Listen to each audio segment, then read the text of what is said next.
उपचार केंद्र से मैं नरेंद्र गुप्ता आज आपके सामने एक बहुत ही कॉमन बीमारी जिसे हम एनीमिया के नाम से जानते हैं अर्थात खून की कमी, उसके बारे में बताने जा रहा हूँ।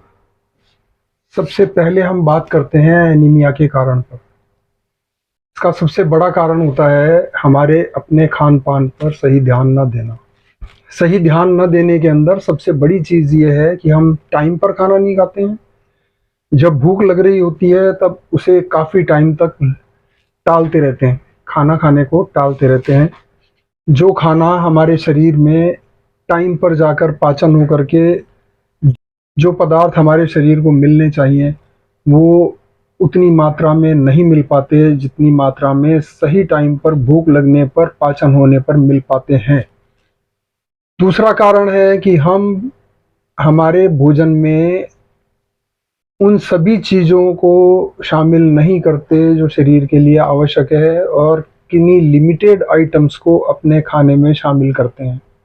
ये बहुत ज़्यादा देखने में आ रहा है इन दिनों में। जो युवा पीढ़ी है वो अपने कामकाज में इतनी व्यस्त होती है, ऑफिस के अंदर यदि उन्होंने जल्दी पहुंचना है जल्दी जाते हैं, घर से टिफ़िन लेकर नहीं जाते हैं और वहां जाकर के जंक फूड ऑर्डर करते हैं। जंक फूड से शरीर को आवश्यक तत्वों की पूर्ति नहीं हो पाती है और शरीर में धीरे धीरे कुछ कमियां रहती हैं, उनमें से एनीमिया भी एक है। भोजन में जो आवश्यक तत्व हैं, यदि एनीमिया को देखा जाए तो हमें किन किन चीज़ों को अपने भोजन में शामिल करना चाहिए। सलाद में हमें बीटरूट यानी चुकंदर को शामिल करना चाहिए। चुकंदर रेड ब्लड सेल्स बनाने के अंदर बहुत महत्वपूर्ण भूमिका अदा करता है।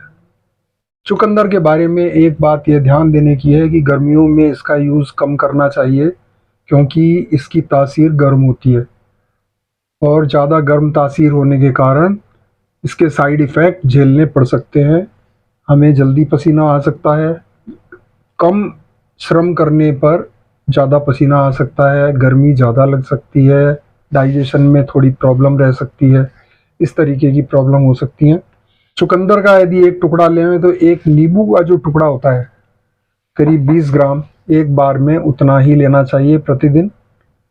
इसके अलावा जो चीज़ें हैं उनके अंदर सबसे बढ़िया जो चीज़ है वो है हरा धनिया, ग्रीन कोरिएंडर। हरा धनिया में बहुत अधिक मात्रा में आयरन होता है जो शरीर में आवश्यक खून की पूर्ति पूरी कर देता है। हर दूसरे दिन धनिया की चटनी खाएं। सब्जियों में हरा धनिया काट करके डालना शुरू कर दें यदि नहीं डालते हैं तो। इसके अलावा जो एक सबसे बड़ा रीज़न और बनता है वो है छोटी आंत के अंदर बहुत बारीक बारीक छोटे छोटे कीड़े हो जाना। ये करीब जो तुरपाई की जो सुई होती है उतने पतले होते हैं और 1-1.5 इंच लंबे होते हैं, गुलाबी गुलाबी रंग के। ये हमारे शरीर में से विटामिन B12 और आयरन की कमी पैदा करते हैं। इसके कारण शरीर में इन चीज़ों की डेफिशिएंसी होने लगती है। ऐसे में जो हीमोग्लोबिन लेवल है ये 10 से भी नीचे चला जाता है, 8, 7, 6 तक चला जाता है और शरीर में बड़ी दिक्कतें होने लग जाती हैं। आखिरकार शरीर में दिक्कत होती क्या है यदि हीमोग्लोबिन की कमी हो तो? हीमोग्लोबिन की कमी से हमारे शरीर के अंदर जितने भी टिश्यूज़ हैं उन तक ऑक्सीजन और एनर्जी यानी ऊर्जा उतनी नहीं पहुंच पाती है जितनी उनको चाहिए होती है।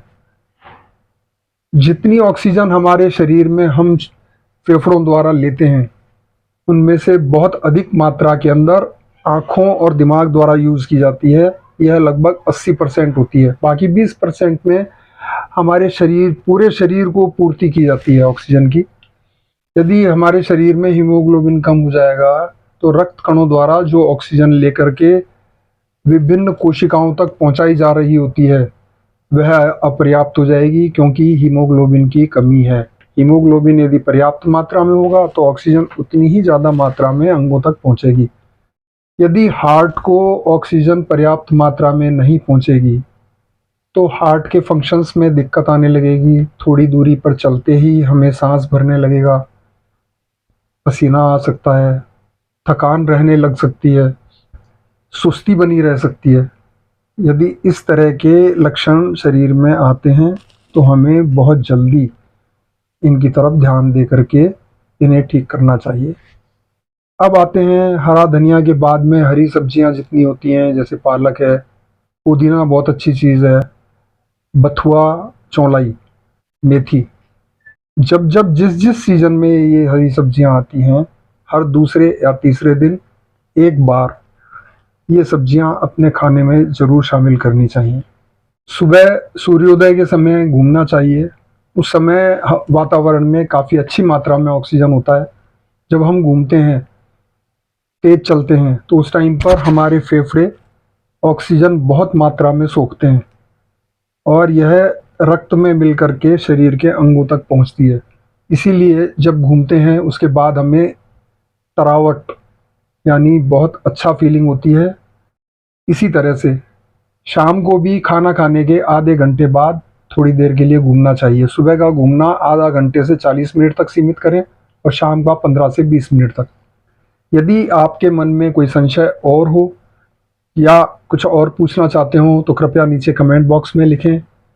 यदि आपको यह वीडियो अपने काम का लगा हो तो कृपया इसे लाइक करें, चैनल सब्सक्राइब नहीं किया हो तो कर दें, और यह आम लोगों के लिए बहुत फ़ायदे की वीडियो है, इसलिए इसे अपने मित्रों तक भी शेयर करें। धन्यवाद।